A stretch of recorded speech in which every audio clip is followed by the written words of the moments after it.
السلام علیکم ورحمۃ اللہ وبرکاتہ. نحمده ونصلی علی رسوله الکریم. اما بعد فاعوذ باللہ من الشیطان الرجیم. بسم اللہ الرحمن الرحیم. رب اشرح لی صدری ویسر لی امری واحلل عقدۃ من لسانی. حدیث نمبر 245. حدثنا یحیی بن بکیر قال حدثنا الليث عن عقيل قال ابن شهاب فأخبرني عروة بن الزبير رضي الله عنه أن عائشة رضي الله عنها زوج النبي صلى الله عليه وسلم قالت.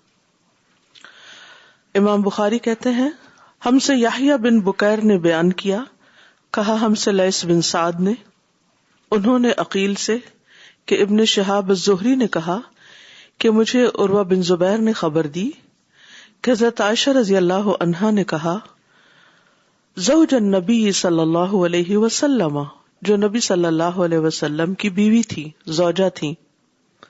قالت کہتی ہیں لم آقل ابویہ، لم آقل نہیں میں نے پایا ابویہ اپنے والدین کو، قط کبھی بھی، الا وہما یدینان الدین مگر وہ دونوں دین پر ہی تھے، یعنی جب سے میں نے ہوش سنبھالی اس وقت سے میں نے اپنے والدین کو دین اسلام پر پایا.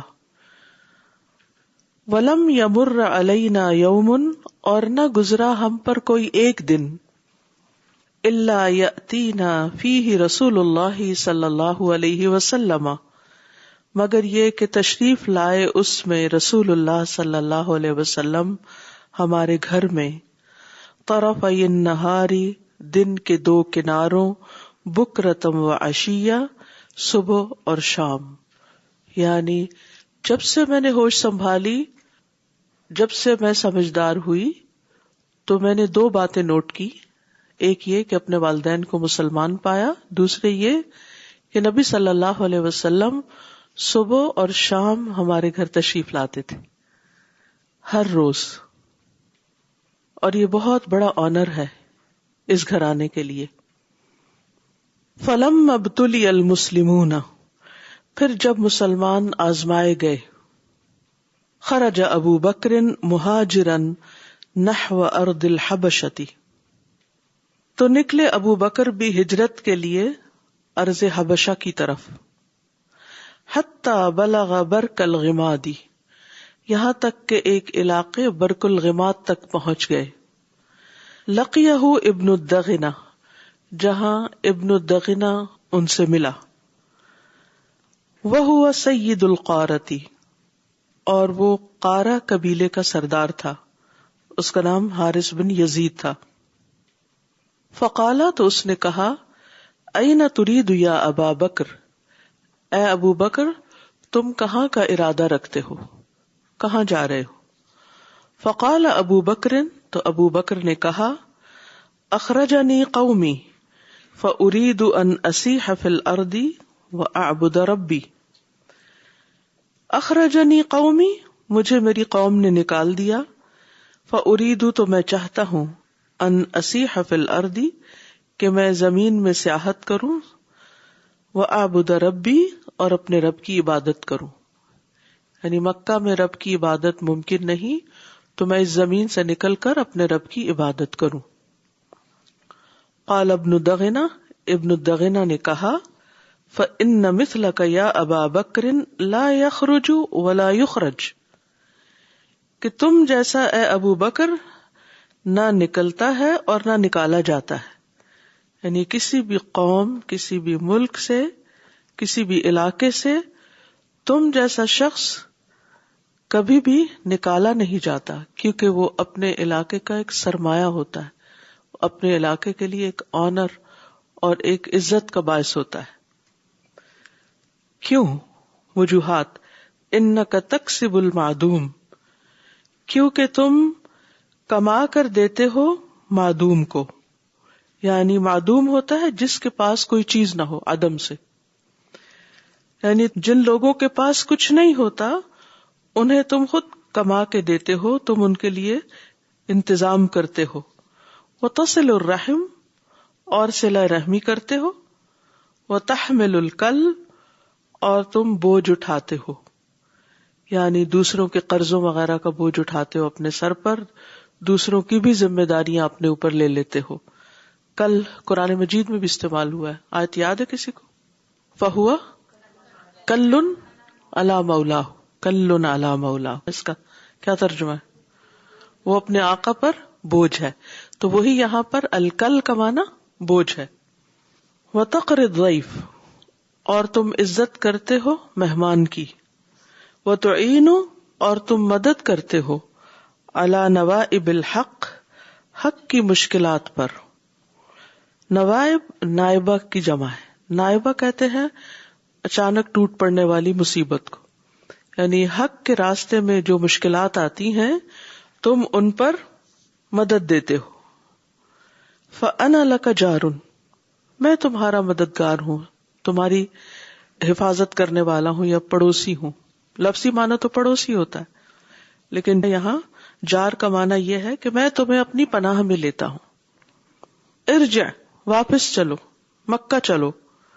وَاعْبُدْ رَبَّكَ بِبَلَدِكَ، اور اپنے شہر میں ہی اپنے رب کی عبادت کرو. فرجع، تو وہ لوٹ آئے. وارتحل معه ابن الدغنہ، اور آپ کے ساتھ یعنی ابو بکر کے ساتھ ہی ابن الدغنہ بھی آ گیا. عشیتاً، شام کے وقت، فی اشراف قریش، قریش کے سرداروں میں. قریش کے سرداروں کے پاس ابن الدغنہ خود آ گیا. فقال لهم، تو ان سے کہا، ان ابا بکر لا یخرج مثلہ ولا یخرج، کہ دیکھو ابو بکر جیسا نہ نکلتا ہے اور نہ ہی نکالا جاتا ہے، یعنی ایسے شخص کو نکلنا نہیں چاہیے اور نہ اسے نکالا جانا چاہیے. وہ ایک ایسٹ ہے تمہارے لیے. اتخرجون رجلا یکسب المعدوم، کیا تم ایسے شخص کو نکالو گے جو ضرورت مند کو کما کے دیتا ہے، محتاج کو. وہ یصل الرحم، رشتے جوڑتا ہے. وہ یحمل الکل، اور لوگوں کے بوجھ اور ذمہ داریاں اٹھاتا ہے. وہ یقر الضیف، اور مہمان نوازی کرتا ہے، مہمان کو عزت دیتا ہے. وہ یعین علی نوائب الحق، اور حق کے راستے میں آنے والی مشکلات پر مدد دیتا ہے. فلم تکذب قریش بجوار ابن الدغنہ، تو نہ جھٹلایا قریش نے ابن الدغنہ کی ہمسائیگی کو یا اس کی پناہ کو، تو یعنی قریش مان گئے. وقالوا لابن الدغنہ، اور انہوں نے ابن الدغنہ سے کہا، مر ابا بکر، ابو بکر کو کہو، حکم دو، فلیعبد ربہ فی دارہ، کہ اسے چاہیے کہ اپنے رب کی عبادت اپنے گھر کے اندر ہی کرے، پبلکلی نہیں.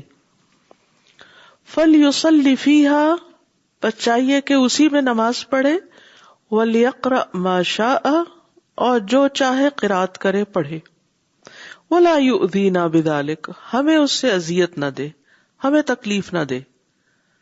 ولا یستعلن بہ، اور اس کا اعلان بھی نہ کرے، لوگوں کو بھی نہیں بتائے.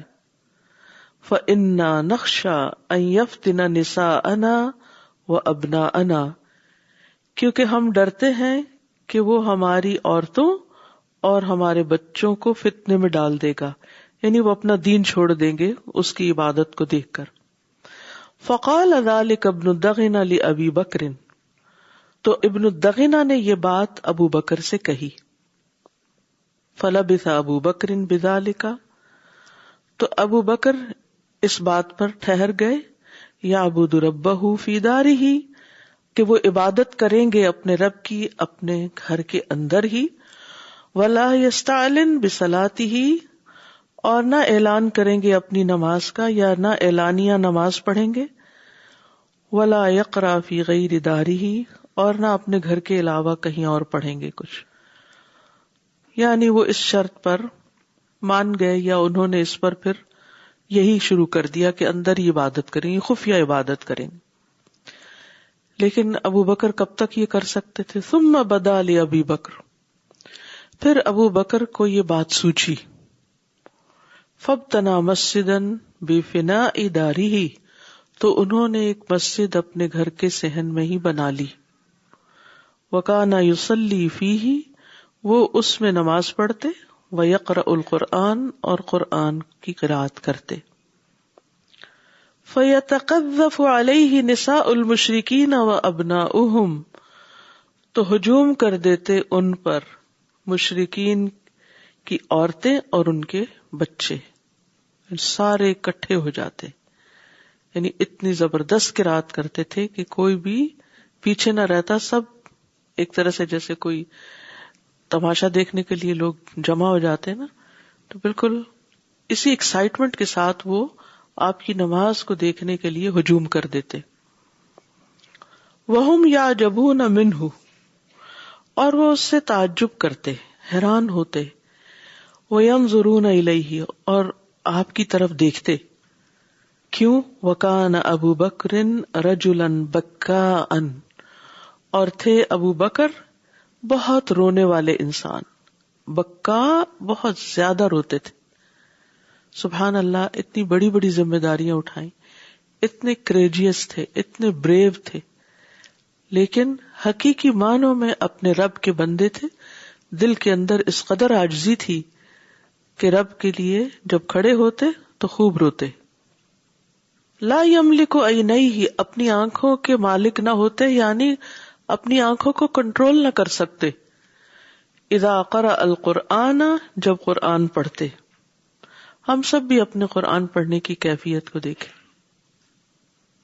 کتنی دفعہ آنسو نکلتے ہیں سنتے ہوئے یا پڑھتے ہوئے یا غور و فکر کرتے ہوئے، ہمارے دلوں کا عالم کیا ہوتا ہے۔ اور حقیقت یہ کہ جب اپنے دل پہ قرآن نہ اترے تو پھر دوسروں کو تبلیغ کرنے میں کیا اثر ہوگا؟ جو قرآن ہمارے دل کو نہیں چھوتا، اوروں کے دل کو کیسے چھوئے گا؟ اور اگر قرآن دل کو نرم نہیں کرتا، کیونکہ قرآن تو اگر پہاڑ پر بھی نازل ہوتا تو ٹوٹ پھوٹ جاتا وہ، تو جو قرآن ہمارے دل کو نرم نہیں کرتا، پھر وہ ہماری زندگی میں کیا تبدیلی لائے گا؟ اور پھر دعوت و تبلیغ کا کام تو اگلے درجے کا ہے، وہ کیسے ہوگا؟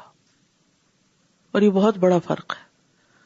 وہ لوگوں کو کھڑے ہو کر اپنی زبان سے ایک لفظ بھی نہیں کہتے تھے، صرف قرآن پڑھتے تھے اور خود پڑھ کر سمجھ کر روتے تھے، اور یہی چیز دوسروں کے لیے ایک بہت بڑی اٹریکشن کا باعث بنی، جس کو قریش کہتے تھے کہ فتنے میں ڈال دیں ہمارے بچوں کو، صرف ان کا اپنا عمل۔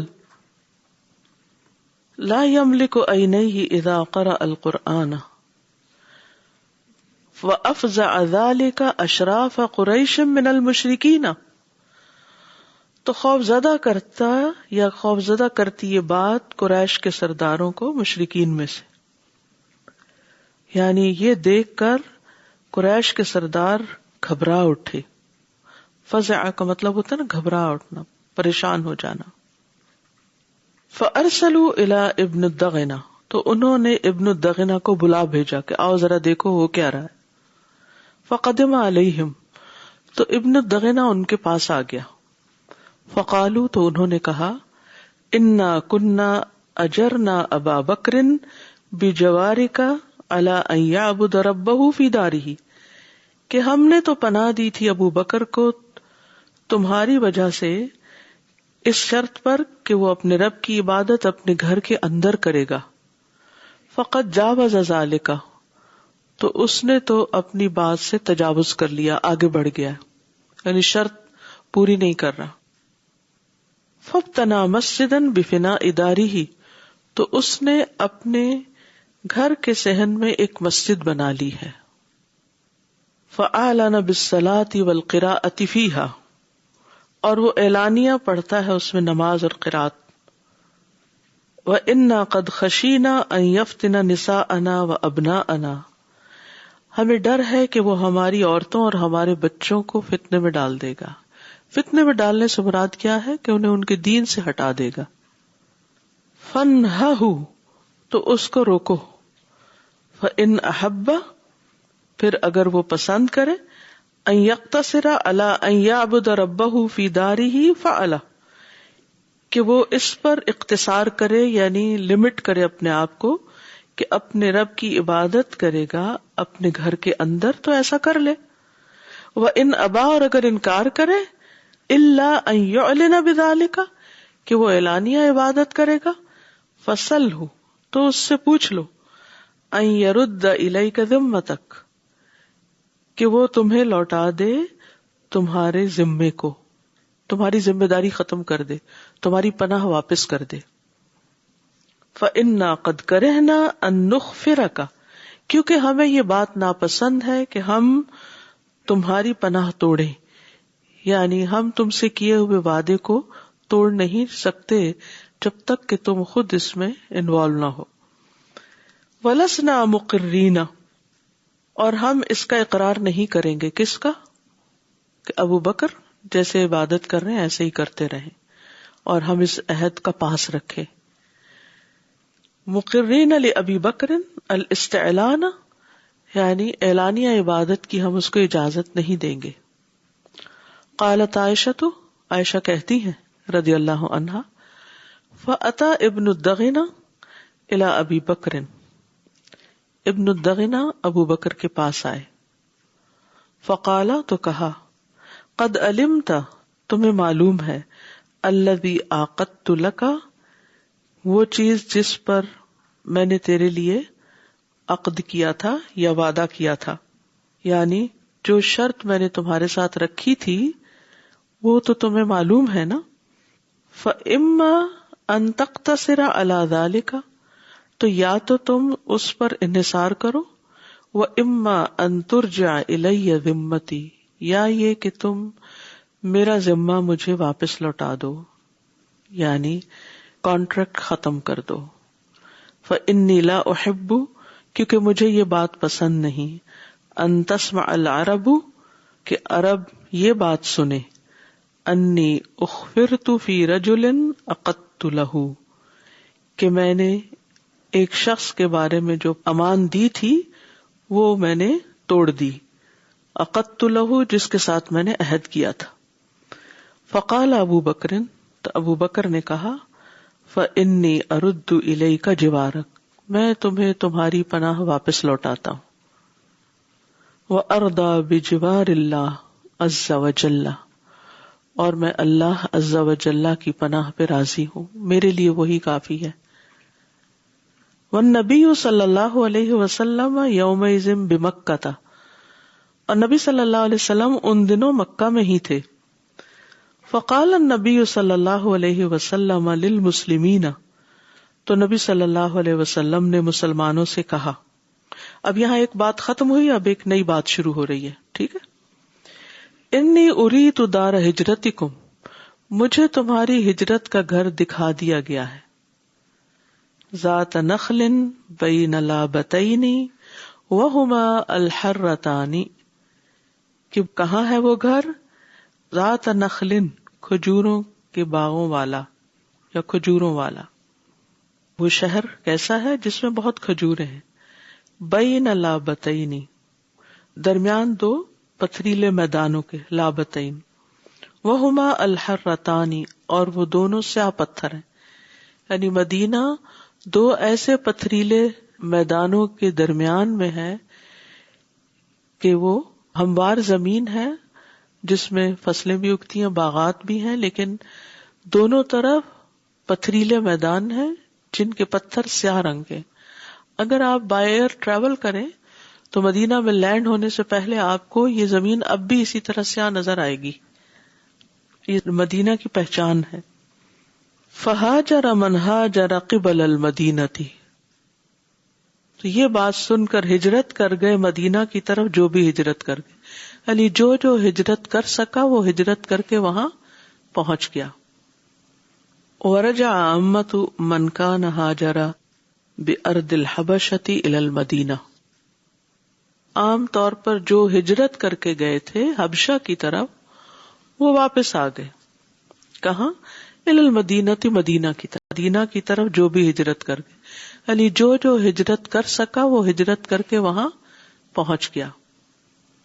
ورجع عامۃ من کان ہاجر بأرض الحبشۃ الی المدینہ، عام طور پر جو ہجرت کر کے گئے تھے حبشہ کی طرف وہ واپس آ گئے. کہاں؟ الی المدینہ، مدینہ کی طرف. بہت سے لوگ جو پہلے حبشہ گئے تھے وہ بھی مدینہ آ گئے، کچھ مکہ سے ڈائریکٹ مدینہ چلے گئے. وتجہز ابو بکر قبل المدینہ، اور تیاری کی ابو بکر نے بھی مدینہ کی طرف جانے کی. فقال له رسول اللہ صلی اللہ علیہ وسلم، تو ان سے رسول اللہ صلی اللہ علیہ وسلم نے فرمایا، علی رسلک، ذرا ٹھہر جاؤ. فإنی ارجو ان یؤذن لی، مجھے امید ہے کہ مجھے بھی اجازت ملے گی ہجرت کی. فقال ابو بکر، تو ابو بکر کہنے لگے، وَهَلْ تَرْجُو ذَلِكَ بِأَبِي أَنْتَ، واقعی آپ کو امید ہے میرا باپ آپ پہ قربان؟ قال نعم، فرمایا ہاں. فحبس ابو بکر نفسہ علی رسول اللہ صلی اللہ علیہ وسلم لیصحبہ، تو روک رکھا ابو بکر رضی اللہ عنہ نے اپنے آپ کو، اپنی جان کو رسول اللہ صلی اللہ علیہ وسلم کی خاطر کہ تاکہ آپ کی صحبت حاصل کریں، آپ کے ساتھ رہیں، یعنی آپ کے ساتھ ہجرت کریں. وعلفا، اور چارہ کھلایا، راحلتین، اپنی 2 اونٹنیوں کو. راحلہ کا مطلب سواری ہوتا ہے، مراد یہاں اونٹنیاں ہیں. کانتا عندہ، جو آپ کے پاس تھیں. ورق السمری، کیکر کے پتے. وہو الخبط، اور وہ خبط ہوتا ہے یعنی کیکر ہوتا ہے. انہوں نے اپنی اونٹنیوں کو کیکر کے پتے کھلا کھلا کر خوب موٹا کیا. 4 اشہر، 4 مہینے. قال ابن شہاب کہتے ہیں، قال عروہ نے کہا، قالت عائشہ، عائشہ کہتی ہیں، فبینما نحن یوما جلوس فی بیت ابی بکر فی نحر الظہیرۃ، اس اسنا میں کہ ہم ایک دن بیٹھے ہوئے تھے ابو بکر کے گھر میں، فی نحر الظہیرۃ، بالکل دوپہر کے وقت، یعنی تپی ہوئی دوپہر کے وقت. قال قائل لابی بکر، ایک کہنے والے نے کہا ابو بکر سے، ھذا رسول اللہ صلی اللہ علیہ وسلم، یہ ہے رسول اللہ صلی اللہ علیہ وسلم، متقنعا، سر لپیٹے ہوئے یا سر چھپائے ہوئے، فی ساعت، ایسے وقت میں، لم یکن یاتینا، کہ نہ آتے تھے آپ ہمارے پاس، فیہا، جس میں، یعنی اس گھڑی تو کبھی نہیں آئے تھے. پیچھے روایت کے شروع میں آیا ہے کہ کب آتے تھے آپ صلی اللہ علیہ وسلم؟ صبح اور شام. این سخت دوپہر کے وقت آپ نہیں آتے تھے، تو یہ آپ کا آنا تھوڑا اچانک تھا. فقال ابو بکر کہنے لگے، فداء لہ ابی و امی، ان پہ تو میرے باپ اور میری ماں قربان. اب آپ دیکھ رہے ہیں جتنی دفعہ بھی آپ کا نام لیتے ہیں ہر دفعہ اسی قسم کے الفاظ کہتے ہیں. واللہ ما جاء بہ فی ہذہ الساعۃ الا امر، اللہ کی قسم نہیں لایا آپ کو اس گھڑی میں مگر کوئی کام، کوئی خاص کام ہے، وجہ ہے، تبھی آپ آئے. قالت، کہتی ہیں عائشہ رضی اللہ عنہا، فجاء رسول اللہ صلی اللہ علیہ وسلم، تو رسول اللہ صلی اللہ علیہ وسلم تشریف لائے. فاستأذن، آپ نے اجازت مانگی. فأذن لہ، تو آپ کو اجازت دی یعنی والد نے. فدخل، تو وہ داخل ہوئے گھر میں. فقال النبی صلی اللہ علیہ وسلم، نبی صلی اللہ علیہ وسلم نے فرمایا، لأبی بکر، ابو بکر سے، اخرج من عندک، جو بھی آپ کے پاس ہے اسے اپنے سے نکال دو، یعنی اکیلے میں بات کروں گا، یہ مطلب ہے. فقال ابو بکر، تو ابو بکر نے کہا، انما ہم اہلک بأبی انت یا رسول اللہ، وہ تو آپ ہی کے گھر والے ہیں، میرا باپ آپ پہ قربان، اے اللہ کے رسول. قال فإنی قد اذن لی فی الخروج، فرمایا کہ مجھے نکلنے کی اجازت مل گئی ہے، یعنی ہجرت کی اجازت مل گئی. فقال ابو بکر، تو ابو بکر بولے، الصحابۃ بأبی انت یا رسول اللہ، میں بھی ساتھ چلوں گا، میرے باپ آپ پہ قربان ہے اللہ کے رسول. کیا آپ کی صحبت رہے گی اس سفر میں؟ قال رسول اللہ صلی اللہ علیہ وسلم نعم. تو رسول اللہ صلی اللہ علیہ وسلم نے فرمایا ہاں. قال ابو بکر، ابو بکر نے کہا فخذ بأبی انت یا رسول اللہ احدی راحلتی ہاتین، میری ان دو اونٹنیوں میں سے ایک آپ لے لیجئے، اے اللہ کے رسول صلی اللہ علیہ وسلم، میرے باپ آپ پہ قربان.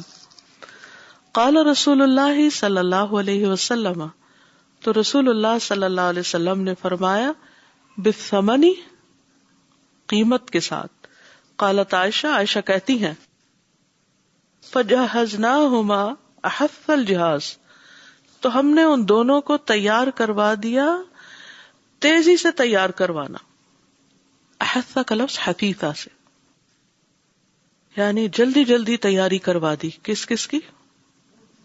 اپنے والد اور رسول اللہ صلی اللہ علیہ وسلم کی. وَصَنَعْنَا سُفْرَةً فِي جَرَابٍ، اور رکھ دیا ہم نے کھانا پینا توشا ایک تھیلے میں. فَقَطَعَتْ أَسْمَاء بِنْتُ أَبِي بَكْرٍ قِطْعَةً مِّن نِطَاقِهَا، تو پھاڑا اسماء بنت ابی بکر نے ایک ٹکڑا اپنے کمر بند کا، نطاق. فربطت به على فم الجراب، تو اس نطاق کے ایک حصے کے ساتھ یا کمر بند کے ایک حصے کے ساتھ انہوں نے تھیلے کا منہ باندھا. فبذلك سمیت ذات النطاق، اسی وجہ سے ان کا نام ذات النطاق پڑا. ذات النطاقین بھی آتا ہے کیونکہ ایک سے واپس اپنی کمر پہ وہ پیٹی باندھ دی اور ایک سے تھیلے کا منہ باندھ دیا، یعنی کوئک ایکشن، جلدی سے، ادھر ادھر کسی سے لینے نہیں بھیجا بلکہ جو میسر تھا اسی سے کام چلایا. قالت، کہنے لگی ثم لحق رسول اللہ صلی اللہ علیہ وسلم و ابو بکر بغار، پھر چلے گئے رسول اللہ صلی اللہ علیہ وسلم اور ابو بکر غار میں، فی جبل ثور، جبل ثور میں. فکمنا فیہ، تو وہ دونوں چھپ گئے اس میں، کمنا. ثلاث لیال، 3 راتوں تک. یبیت فی الغار عبداللہ ابن ابی بکر، رات گزارتا تھا اس غار میں عبداللہ بن ابی بکر، حضرت عائشہ کا بھائی. وہو غلام شاب ثقف لقن، اور وہ ایک نوجوان تھے، شاب جوان، یعنی ایک لڑکے تھے جوان، ثقف بہت ہوشیار، ثقیف کہتے ہیں منجھے ہوئے کو، بہت یعنی عقل مند، لقن چالاک ہوشیار، یعنی بہت سمجھدار ہوشیار چالاک لڑکے تھے. فَيَدَّلِجُ مِنْ عِنْدِهِمَا بِسَحَرٍ، تو چل پڑتے تھے، دلجا کہتے ہیں اندھیرے میں صبح صبح چل پڑنا. رات غار میں آپ دونوں کے ساتھ گزار کے صبح صبح وہاں سے نکل پڑتے. من عندہما، ان دونوں کے پاس سے، بسحرٍ، سحری کے وقت. فَيُصْبِحُ مَعَ قُرَيْشٍ بِمَكَّةَ، تو صبح گزارتے قریش کے ہمراہ مکہ میں ہی.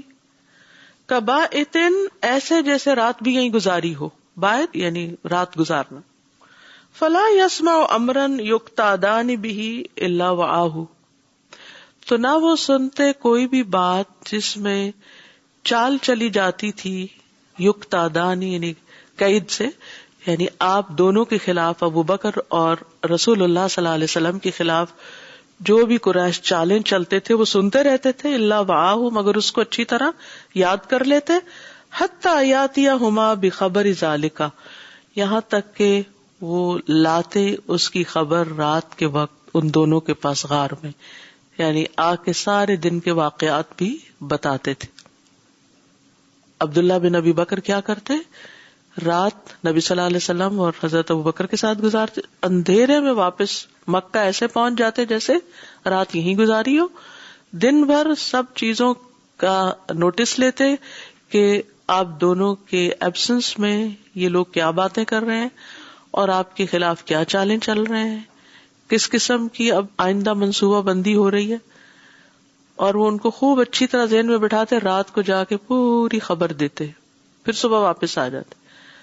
پھر اسی طرح یعنی پوری نظر رکھی ہوئی تھی انہوں نے حالات حاضرہ پہ. حین یختلط الظلام، جب اندھیرا مل جاتا نہیں رات کے وقت. ویرعی علیہما، اور بکریاں چراتا ان دونوں پر. عامر بن فہیرہ، عامر بن فہیرہ، مولا ابی بکر، جو ابو بکر کا غلام تھا. منحتن من غنم، ان کی بکریوں میں سے دودھ دینے والی بکری کو. فیریحها علیہما، تو وہ شام کو ان کے پاس لے جاتا. یعنی بکریاں چراتے چراتے دودھ دینے والی بکری رات کے وقت غار کے پاس لے جاتا. حین تذهب ساعۃ من العشاء، جب عشاء کی بھی ایک گھڑی گزر چکی ہوتی، یعنی کچھ اندھیرا ہو جاتا. فیبیتان فی رسل، تو وہ رات گزارتے آرام سے. یعنی کیسے آرام سے رات گزارتے؟ دودھ پی کر. وَهُوَ لَبَنُ مِنْحَتِهِمَا وَرَضِيفِهِمَا، اور وہ دودھ ہوتا تھا ان دونوں کی بکری کا اور ردیف کا، یعنی مراد بکری ہی ہے. ردیف ہوتا ہے گرم دودھ، گرم دودھ کی طرف اشارہ ہے، یعنی کہ وہاں کو گرم کرتے تھے. ہوتا یہ ہے کہ جو باڈی ٹیمپریچر ہوتا ہے، جیسے بچے کے لیے ماں کا دودھ کیوں زیادہ بہتر ہے؟ کیونکہ وہ صحیح ٹیمپریچر پر ہوتا ہے، نہ زیادہ گرم اور نہ ٹھنڈا. ہاں اگر ماں کو بخار ہو جائے یا ماں بیمار ہو جائے تو پھر بچے کو وہ دودھ پلانے سے روک دیتے ہیں اس کو، کیونکہ وہ بچے کو نقصان دیتا ہے. لیکن نارمل کنڈیشن میں بچے کے لیے سب سے زیادہ بہتر دودھ وہی ہوتا ہے. عام طور پر جو آرٹیفیشل دودھ ہوتا ہے اس میں کبھی بچے کو ٹھنڈا مل جاتا ہے اور کبھی گرم زیادہ مل جاتا ہے، اور اس کی وجہ سے بچہ بیمار ہی رہتا ہے. تو اللہ سبحانہ وتعالیٰ نے بہترین انتظام کیا ہے ماں کے سینے میں دودھ رکھ کے. اور اسی طرح یہ ہے کہ بکری کا دودھ یا گائے کا دودھ جو تازہ آتا ہے وہ ٹھنڈا نہیں ہوتا، بلکہ ایسا ٹیمپریچر ہوتا ہے کہ جو پینے کے لائق ہوتا ہے، اور وہ سکون کا باعث ہوتا ہے. کیونکہ کوئی چیز جب آپ بہت ٹھنڈی پیتے ہیں یا بہت گرم پیتے ہیں تو اس سے بھی آپ کے جسم میں ایک ڈسٹربنس کریٹ ہوتی ہے، آپ کی نیند ڈسٹرب ہو سکتی. تو وہ دونوں اس دودھ کو پیتے. پھر کیا ہوتا؟ حتی ینعق بہا عامر بن فہیرہ بغلس، یہاں تک کہ آواز دیتا. ینعق کا لفظ قرآن میں آتا، کیا معنی ہے؟ پکار، جانوروں کو پکارنا جو ہوتا ہے نا. یہاں تک کہ وہ آواز دیتا ان بکریوں کو، یعنی ہانکتا. عامر بن فہیرہ بغلس، اندھیرے میں. یفعل ذلک فی کل لیلۃ من تلک اللیالی الثلاث، ان تینوں راتوں میں ہر رات میں وہ ایسا ہی کرتا رہا. واستأجر رسول اللہ صلی اللہ علیہ وسلم و ابو بکر رجلا من بنی الدیل، اور ہائر کیا، استأجرا اجرت پر لیا رسول اللہ صلی اللہ علیہ وسلم اور ابو بکر نے رجلن ایک شخص کو، من بنی الدیل بنو دیل کے. وہو من بنی عبد ابن عدی، اور وہ بنو عبد بن عدی سے تھا، اس کو ہائر کیا. ہادین خریتن، جو ہادی تھا راہ بتانے والا، خریتن خریت تھا. والخریت، خریت کیا ہوتا ہے؟ الماہر بالہدایہ، جو راستہ دکھانے میں بہت ماہر ہوتا ہے، یعنی انتہائی ایکسپرٹ کو ہائر کیا، ایسے نہیں کسی کو بھی ساتھ پکڑ لیا. قد غمس حلفا فی آل العاص بن وائل السہمی، اس نے ہاتھ ڈبو کر حلف لیا تھا آل عاص بن وائل السہمی سے. یہ کون سی آل ہے؟ عاص بن وائل السہمی کون تھا؟ کچھ یاد ہے جس نے کیا کیا تھا؟ حضرت عمر کے قصے میں نہیں پڑھا؟ جب لوگوں نے ہجوم کر دیا تھا حضرت عمر پر، ہاں ان کا حلیف تھا نا، تو اس نے آ کے لوگوں سے کہا تھا کہ چلے جاؤ یہاں سے، تو وہ سب چلے گئے تھے. تو یہ شخص جو خریت تھا یہ بھی اس کا حلیف تھا. کہنے کا مطلب یہ ہے کہ ان کے اندر ایک سافٹ کارنر پھر بھی تھا. جیسے حضرت عمر کا دفاع کیا تھا اس نے سیلف کی بنا پر، تو یہاں بھی یعنی قابل اعتماد آدمی تھا، مراد یہ ہے. وَهُوَ عَلَى دِينِ كُفَّارِ قُرَيْش، حالانکہ وہ کفار قریش کے دین پر تھا.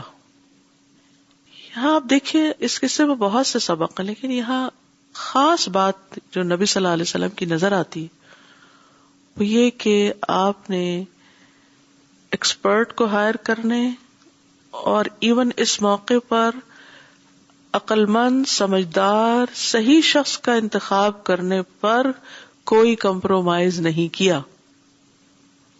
اس وقت کسی ناسمجھ انسان کو صرف اس بنا پر اپنے لیے رہبر مقرر نہیں کیا راستہ دکھانے کے لیے، کیونکہ آپ نئے راستے سے جانے والے تھے، روٹین کے راستے پر نہیں، کیونکہ اگر عام راستے سے جاتے تو پکڑے جاتے. تو اس وقت آپ نے کتنی سمجھداری کا ثبوت دیا ہے. آپ نے یہ نہیں سوچا کہ اچھا ٹھیک ہے مسلمان زیادہ قابل اعتماد ہوگا، اس کو لے لیتے ہیں، کسی طرح پہنچ ہی جائیں گے نا، چلتے ہیں، توکل کرتے ہیں، چلتے ہیں، کہیں تو پہنچا ہی دے گا نا.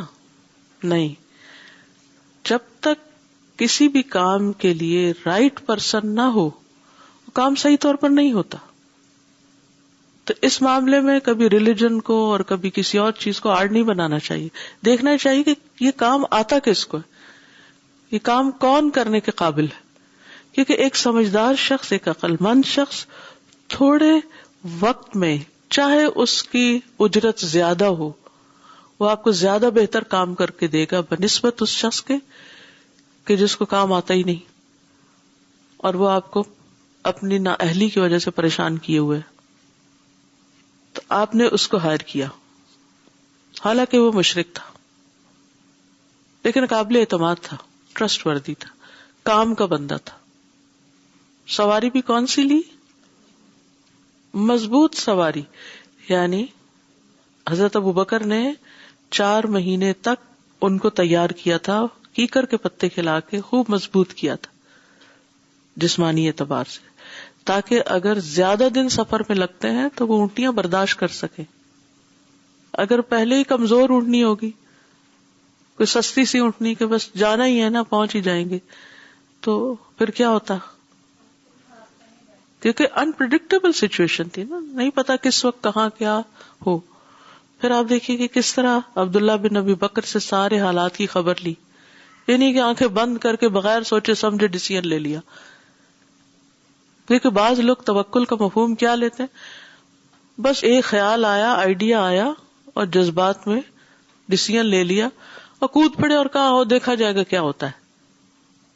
نہیں، آپ کو اپنی جان بھی بچانی ہے اور آپ کو لوگوں کی بھی رہنمائی کرنی ہے اور اپنے مقصد میں کامیاب ہونا ہے. رب کا ساتھ تو ہے اور توکل اسی پہ ہے، لیکن اپنے درجے کی جو ایفرٹ ہے اس کو صحیح طور پر اختیار کرنا بے حد ضروری ہے. ہم اپنے بہت سے پروجیکٹس میں ناکام کیوں ہوتے ہیں؟ ہم اپنے بہت سے کام کر کیوں نہیں پاتے؟ اور یہ چوائسز رائٹ نہیں ہوتی. ہم اپنی بے وقوفیوں کی وجہ سے غلطی کرتے ہیں، پھر یہ کہتے ہیں اچھا قسمت میں ایسا ہی تھا، اب صبر کر لو. نہ اپنی غلطی دیکھتے ہیں اور نہ اس کی اصلاح کرتے ہیں، اور کچھ عرصے کے بعد دوبارہ پھر ایسی کوئی غلطی کر لیتے ہیں. پھر لوگوں سے کمپلینٹ کرتے ہیں، کبھی کسی پہ بلیم رکھتے ہیں، وہ اس بزنس میں یہ لاس ہو گیا کیونکہ ایسا ہو کے ویسے. یہ نہیں کہ اپنی تیاری کیا کی. تو اس چیز کو ہمیشہ کوئی بھی کام کرے ضرور دیکھیں کہ ہم کسی بھی کام کے کرنے کے لیے پلاننگ میں کتنا وقت لگاتے ہیں، پھر اس پلاننگ میں جو ٹولز ہیں وہ کون سے استعمال کر رہے ہیں، پھر ہم منزل تک پہنچنے کے لیے کیا وسائل، کیا ذرائع اور کیا ٹولز استعمال کر رہے ہیں. اور ان سب چیزوں کے ساتھ ساتھ ہم نے اللہ سے ہر سٹیپ پر کتنی مدد مانگی. ہجرت کے سفر سے بڑھ کر بھی کوئی سفر نبی صلی اللہ علیہ وسلم کا فی سبیل اللہ ہوگا؟ یہ آپ کا فی سبیل اللہ کام تھا، لیکن اس راستے میں آپ نے جس سے راستہ دکھانے کے لیے مدد لی وہ مسلمان بھی نہیں تھا، کیونکہ یہاں مسئلہ اسلام اور غیر اسلام کا نہیں ہے، یہاں مقصد کچھ اور ہے. اور اس نے تو راستہ بتانا ہے، اس نے آپ کے اسلام پر کیا اثر ڈالنا ہے، ایز لانگ ایز وہ ٹرسٹ وردی اپنا کام صحیح کرے گا. وَهُوَ عَلَى دِينِ كُفَّارِ قُرَيْشٍ فَأَمِنَاهُ، تو دونوں نے ٹرسٹ کیا اس پر. فَدَفَعَا إِلَيْهِ رَاحِلَتَيْهِمَا، اور اپنی سواریاں اس کے حوالے کی. وَوَعَدَاهُ غَارَ ثَوْرٍ، اور اس سے وعدہ لیا غار ثور پہ آنے کا. بعد 3 لیال، 3 راتوں کے بعد. براحلتیہما، ان دونوں اونٹنیوں کے ساتھ. صبح 3، تیسری کی صبح کو، تیسری رات کی صبح کے وقت کہا ہماری اونٹنیاں لے کے پہنچ جانا. یہ نہیں تھا کہ غار ثور میں اونٹنیاں لے کے گئے تھے، ٹھیک ہے، غار ثور میں پیدل ہی گئے تھے. اور پیچھے عامر بن فہرہ جو تھا وہ بکریاں چرا رہا تھا اور اس نے قدموں کے نشان سب مٹا دیے تھے، ٹھیک ہے، تو ہر طرح سے احتیاط کی گئی تھی. فانطلق معهما عامر بن فہیرہ والدلیل فاخذ بهم طریق السواحل. تو اب کیا ہوا کہ چل دیا ان دونوں کے ساتھ عامر بن فہیرہ، والدلیل، اور راہ دکھانے والا بھی. فاخذ بهم، تو وہ ان کو لے چلا طریق السواحل، ساحل کے راستے کی طرف، یعنی عام راستہ چھوڑ کر سواحل کا راستہ اختیار کیا، یعنی سمندر کے قریب کا راستہ اختیار کیا.